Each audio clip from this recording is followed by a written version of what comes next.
Thanks for staying with us. So Professor Attahiru Jega made an interesting statement yesterday concerning rotational presidency. He was saying that we don't necessarily need rotational. What we need is a competent leader for this country. And that stirred up quite a bit of conversation. Do you agree with him? Do you think that what we need is competence, not necessarily rotational? Please call us on our numbers. 081, still trying to know these numbers off the top of my head. 081-270-53687 and 091-390-76948. You can also send us messages on YouTube and Facebook. We'll be happy to read your comments. All right, so there are two sides of this because the average Nigerian believes wholeheartedly, well, many Nigerians believe, let me not speak for everybody, many Nigerians believe that rightfully power should be rotated to the southeast because obviously, for obvious reasons, every other major ethnic group have seen an opportunity at that table.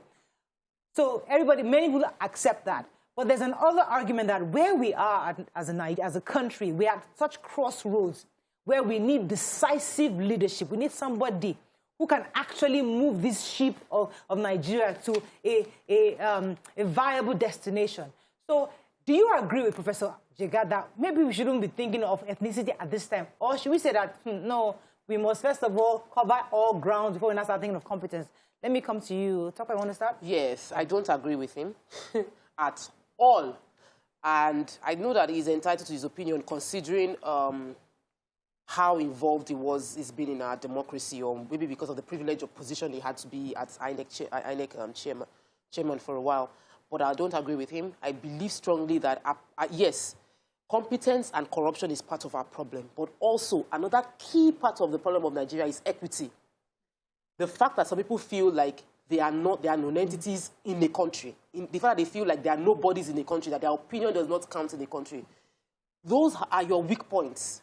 So even if you have a competent person, as long as some people feel like I can never aspire to become, because the geography and the way the country is divided, the vote would always favor this set of people, then we are not one. So Jega might say competency is our problem. I think that if we have a more competent leader, we might not be under as much pressure as we are now. If everybody feels economically okay, they will not bother who the president is, who the governor is. But I also feel that when you have a country with this much division in terms of states, ethno-religious background, we must acknowledge everybody. Because of what is even good on the country right now, this statement is going to hit up the polity. We don't need it. So he's not saying we can't have in Southeast. He was, let me read exactly for him. He said that what we need to do is that Nigerians must interrogate the capacity of the person to lead this country appropriately. It can be from any side of the country. Yeah. I'm happy that you went there because that's the first thing I wrote here, that the fact that someone is saying that rotational positions, doing like the zoning, is not the best way to go. It's not specifically saying to a region that because of that you should not be part of the government. That is not what he's saying. So for me, I agree with him, and this is the reason why. I find that wherever a government is doing so well, people really do not question who you are, where you're from, who you worship, who you sleep with. They don't care as long as it is working well. But when things start to go wrong, that is when they start to, split hairs. And it must be because he's a Christian. No, it's because his mother is a Muslim. It's because his children don't school here, But when things work, people people are more encouraged to just, want the things to work better. So this rotational thing also works negatively for those who feel that they have been sidelined because you have put all your eggs in a particular, let's just even use it, in the north now. You say the president must come from the north. Even though right now we have someone from the southeast who could have made a better candidate, who could have done a better job. But because we have said it has to come from a particular region, everyone else, with all their good minds, with all their experienced minds, and experienced people, they will stay put so that people in another region will be looking for who will work.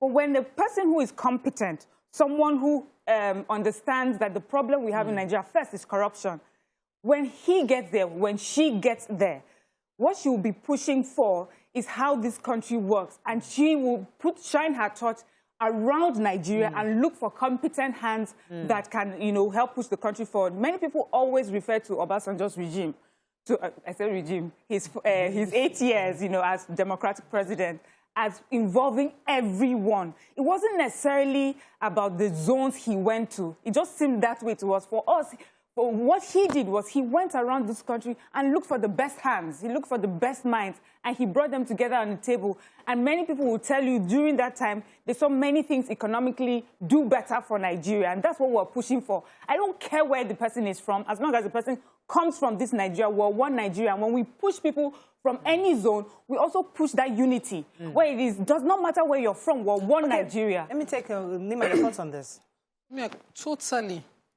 Completely agree with Jega, and I don't even want to base it on some tribe not having gotten their chance.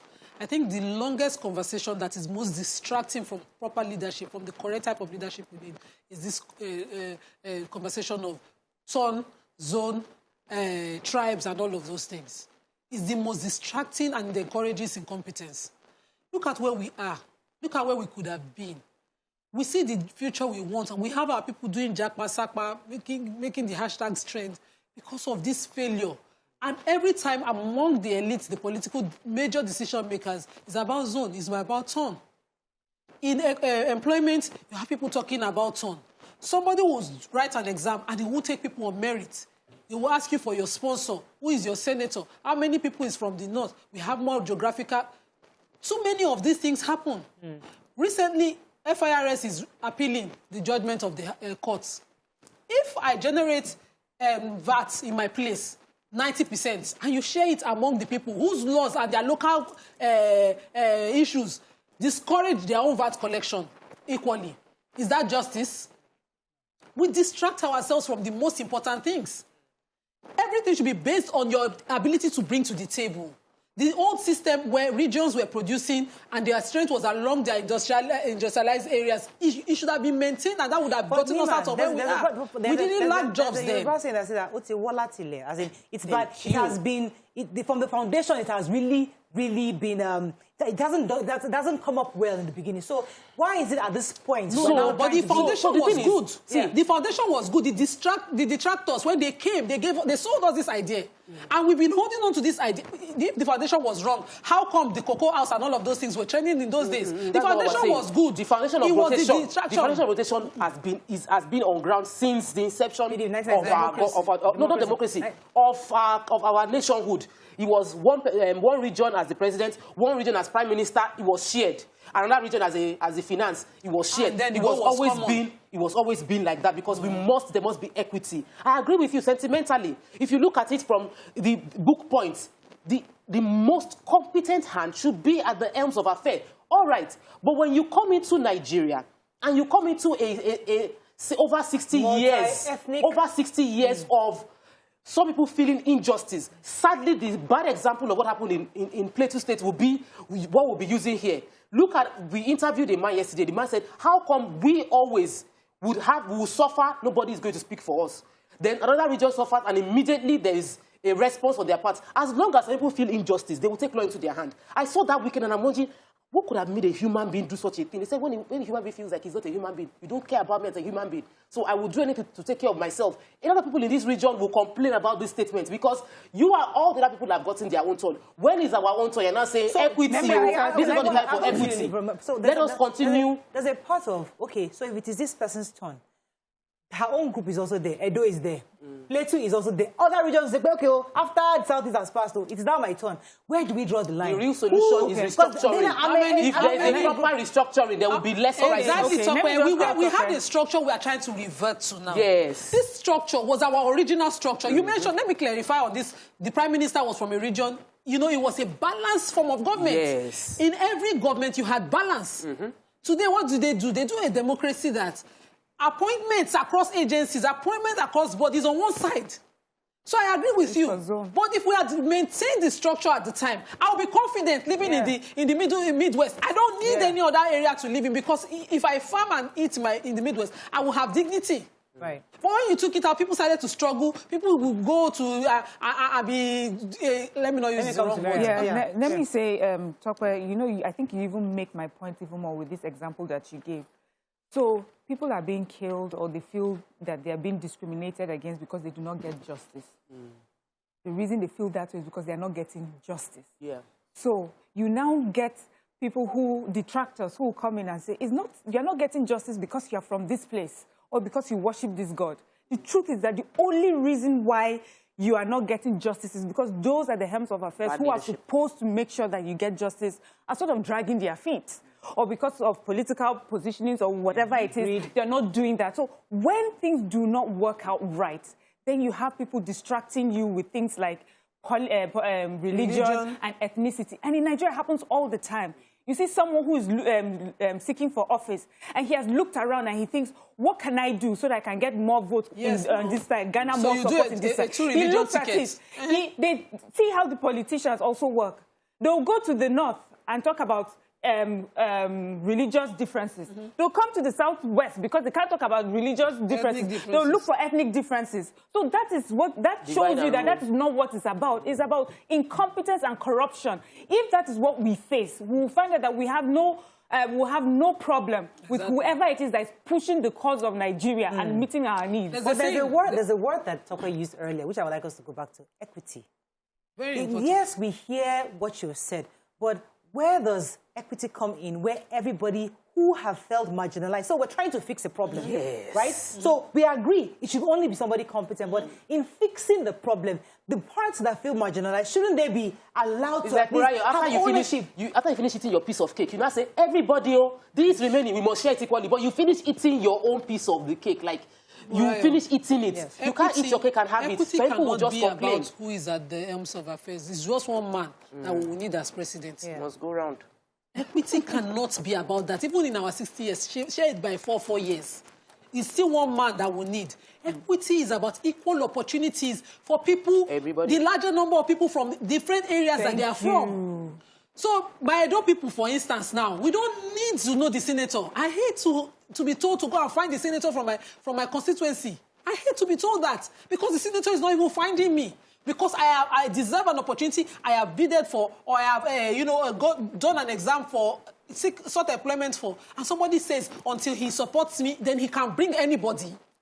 It's about equal opportunity for anybody across board. Okay, let me be sure I'm hearing you. What you're saying now is that, so regardless of who is at the helms of affairs, the idea is that equity is really across board. So in the legislature, in the judiciary, in all sorts. God that will bless you. In our military appointments, if it is about ranking, the next in command takes up. You don't go and stop one small boy because it's from the area. Because it's from your place. It's wrong. You see, the thing is, when you don't, like the solution, Jega said that the solution is not about rotation, it's about competence. And my own is, if everybody wants us to find a proper solution, it is about restructuring. Let everybody talk. Let's define and rearrange how we want to do going forward. So why don't we have somebody from the southeast be the leader, and then every other thing is equitable?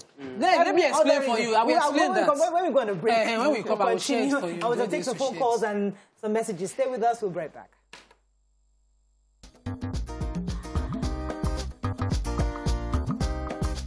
Stay tuned. Your View will be right back. Thanks for staying with us. So we're still discussing rotational presidency, and I think I have Ahmed from Wuse. Good morning. Are you there, Ahmed? Good morning, madam. Good morning. You're live. Go ahead, please. Thank you. It's my first time being able to get... Welcome to the show. Thank you. Welcome. And then congratulations, too, for being a surrogate mother-to-be. When you said it some time ago, I was on your program. It was the 1st of April, sir. Thing about this presidential something. You see, you people are doing a great job. Thank you, Ahmed. Please, when it comes to military appointments, the military are the only establishment in the world that goes under 2 laws. That is civil and military. So what you don't understand, please leave it like saying, why not take the person who is next in line? A lot is about trust in the military.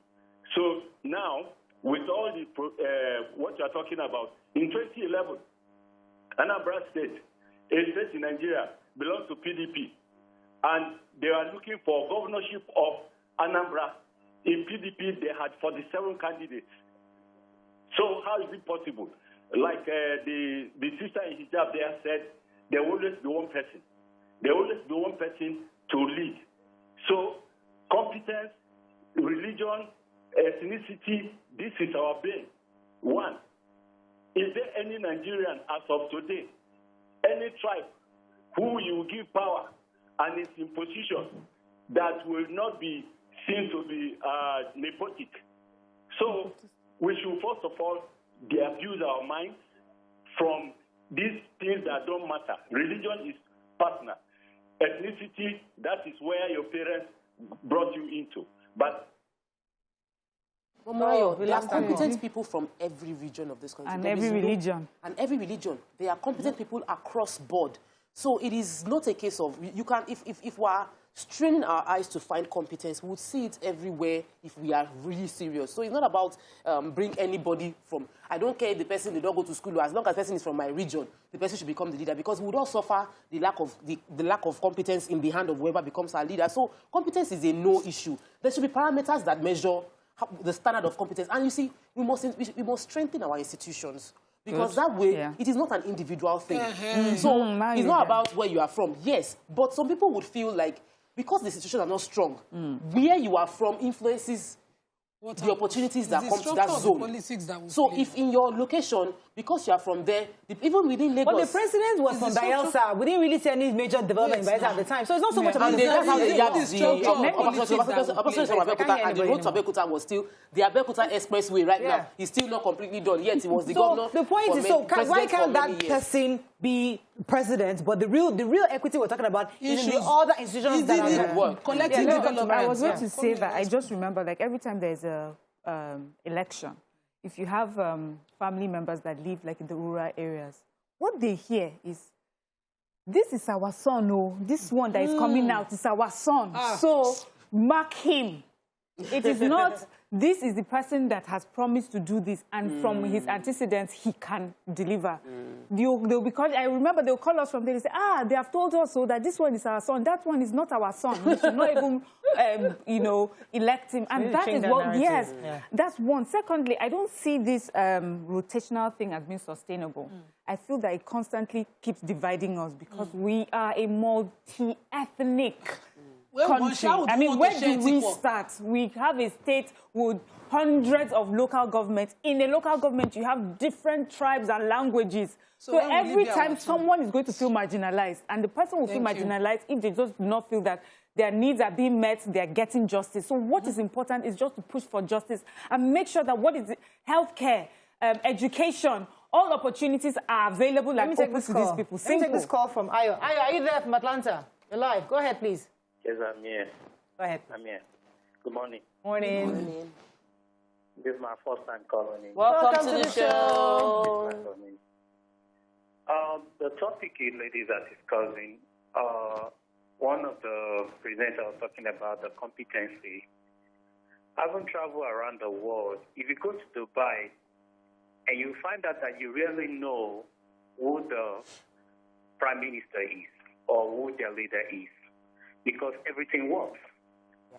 In 1979, I believe, or thereabouts, when Dubai was all desert, I heard they come to Nigeria seeking for loan to develop Dubai there. Thank you.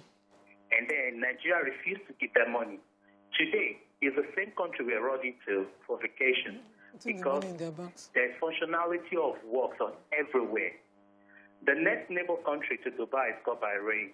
They only have oil in that country. If you get to that country, from the main city of Manama to get to Saudi Arabia, there's good road, electricity, and everything functions so much that you ask the Bahrainian, traveling, he's like, what am I going to do?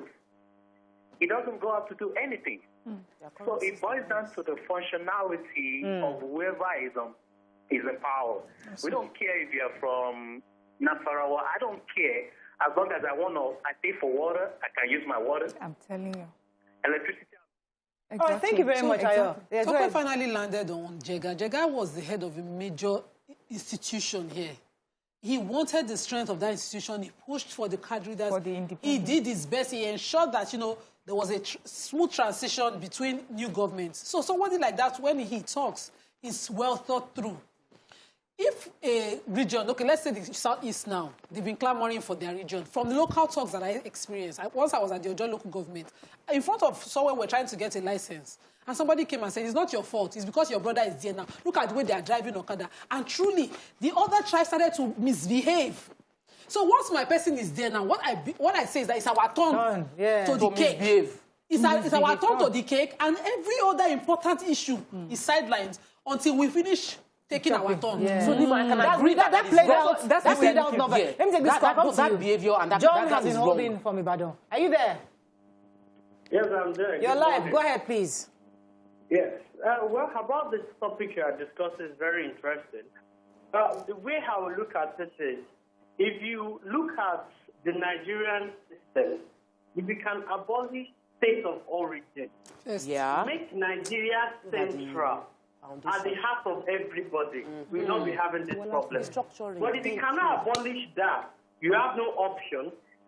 Give account to tribes, you have to give account to religion, you have to give account to everything before you can produce a president. Or else we'll be having all these problems all the time. But if the National Assembly themselves can think deep and change that constitution of us, identity, move that state of origin thing, you can have it maybe as just formality. But if it's not the key thing, you don't have this, you want to fill any fund with every local government, you want to get any job, they'll say, what is this? So in that situation, you will have this kind of problem. So for the presidency, you will account for everything. Competency is the key. If you have a good competency. Talking about competency, I mean, listen, I know that a lot of people don't want to hear this, but the truth is that people are saying that Asiwaju wants to run for presidency. I mean, if you see Lagos State and the fact that somebody came together, he put together a 25-year plan, which he had a succession plan where they had a team that he got in people who were competent to drive Lagos from where he started up until as we speak. So when you say competence, he has competence. To become president, he has it because that is who. But is it equitable for him to be the person, even though he is competent? Should he be the one? Because we're saying, listen, we want everybody to feel that they're part of this country. So that's the question. We're not talking about competence, not the issue. It is that whose turn is it? Which everybody? Wait, this minute. Which one is everybody? Before 1966, every major tribe in this country had a take. It's not after the Civil War we are discussing. When will my turn come? So when will the smaller tribes come? When will we serve everybody this cake? When will the knife get to everybody's table to take their portion? Can we just solve these things? So I understand that. See, your point. If I wasn't we're not discussing Nigeria, I would agree with you. I'll just feel of the opinion that let everything be equitable. But we are in a place where we have the actualization of Omo-Oduak. What they call that? Yoruba Nation. Yoruba Nation. We have the Yoruba Nation. They are fighting for their own. We have IPOB also fighting for their own. There is so much division now that it is not a surface level saying competence is the solution. It is let everybody discuss what their pain point is. If we have a proper restructuring process, so it has to. It's like where you said it's like you are trying to straighten a tree that from the roots it's already bent one way. It is going to be a tough job. We will need to rearrange what is important to us. What's our relationship from what? Okay, I'll come to you, Mariam. Let me take Matthew. He's been holding for a while. Matthew, are you there? Yes. You're live. Go ahead, please. Yeah. How are you guys doing? Very well. Okay. You see, Murayo, I'm interested in your topic. That the East Central State, Northeast, all this zone, they are not going to help us. Number one, we should make the center non-attractive. If you make the center non-attractive, the zones should be more attractive than the center. If you make the center less attractive, people will go to their zone. Yeah. The glamour for the center, for the president, will no longer be there. It is very simple. Please, let us make the center non-attractive. And we go to our zones. You are closer to your people. Let them see how you are going to embezzle their money. Yes, catch you themselves. Please, let us keep doing what you are doing. Thank you. The center. All right, thank you, Matthew. Let's come to Mariam. I'll come to you. Okay, so I written in my book, I said juicy appointment. One of the reasons people fight for this zoning and this rotation is because they want juicy appointments. You will hear, they'll say, we cannot feel, we don't think that you have represented us well in the juicy appointments. What are these juicy appointments? Is this the appointment you are looking for where you will go and show them how competent you are and you will clear the place of corruption? No, it's because you want to go and carry your own. So we are fighting really for corruption. I want to show me, so I need to go there too and take a part of. All my brothers to have an NPC position. I need to take away too. That is what we are fighting for, and that's why I say we need not be distracted. Let's leave politicians to their political talk, but Nigerians themselves, we should know exactly what it is that we're fighting for. These groups that you have mentioned, they've come up because people, because of lack of justice, people are complaining about things not working right. That is what that is supposed to fix. It's not because Yoruba nation is feeling Yoruba, we are just the best in the whole of Nigeria. No, it's because they feel that maybe there's something that at the center is not targeting, is not meeting our needs. And the same for IPOB. Because you still find some people from the Southeast who say, IPOB really does not speak for me. I still want to be a part of Nigeria. This is not... But there are things that we need to solve. And once we solve them, these groups will just dissolve. Okay, recently, a former senator was opening house for a boy.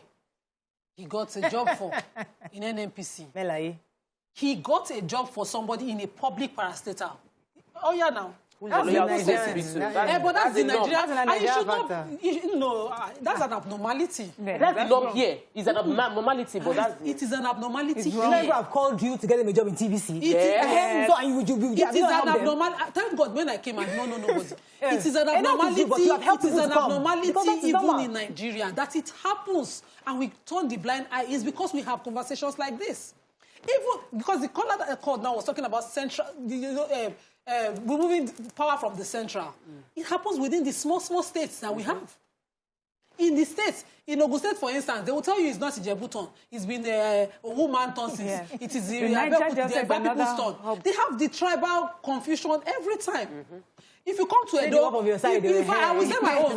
If you say my own, in Afema, we've not seen the center for a while. And when we did, they did not allow the person to focus on developing the site because he has to do the Benin people well. We have these conversations and they're distracting too many times.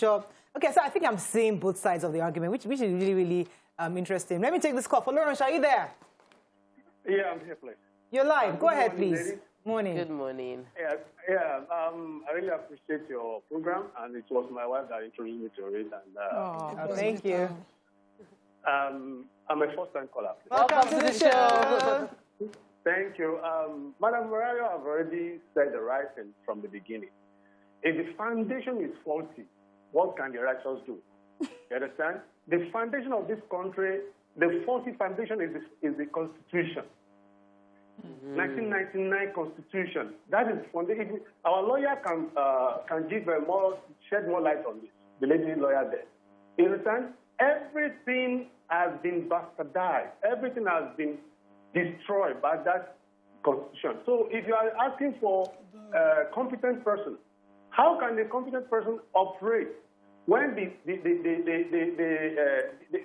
tools to operate is already faulty? What can he do? If a competent person wants to make a good policy and go to the legislator, the majority of the people there can shut it down. So the first thing we should think about, if we are going to use any competency in Nigeria, is the Constitution. We need to review it. So everybody I'm talking about the Constitution, reviewing, and also restructuring, so, I mean, when I think about sometimes, I'm like, who do we trust to restructure this country? Because we thought President Muhammadu Buhari would do it. For whatever reason, because he promised it during campaign that we're going to have some kind of a review. But unfortunately, it didn't happen. So whoever is coming afterwards, can we trust them to restructure this country? That's another issue to discuss. And are we going to focus on restructuring first before 2023? Can we force the presidency today to say, okay, well, let us have this referendum.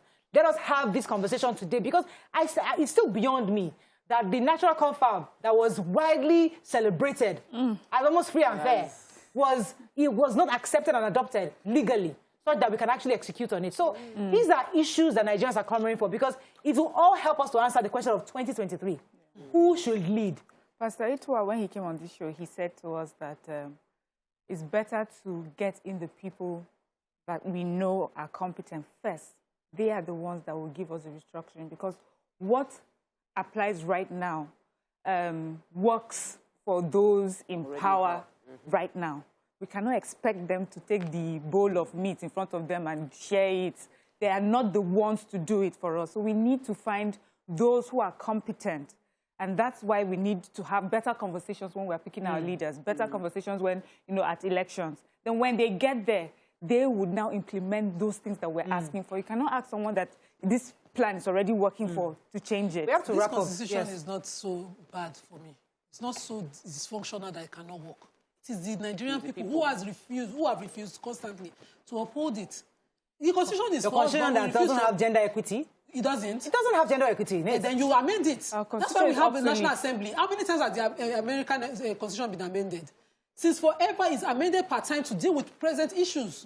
Well, nobody took it out, destroyed it, and restructured just to have a new one. It is the will to do it. We have an Attorney General who will not recognize the office of the Vice President that we elected.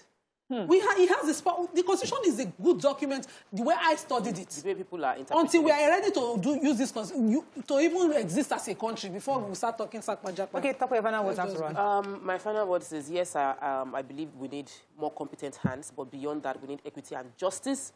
We need people to not feel like they are unequal citizens when they are citizens. We all should be respected as individuals, and our voices should be heard, our clamor should be heard.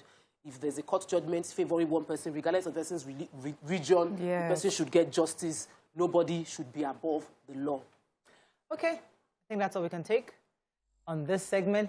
Today is Tuesday. We can but have something on health. So when we come back, we discuss our health topic of the day. Stay with us. We'll be right back.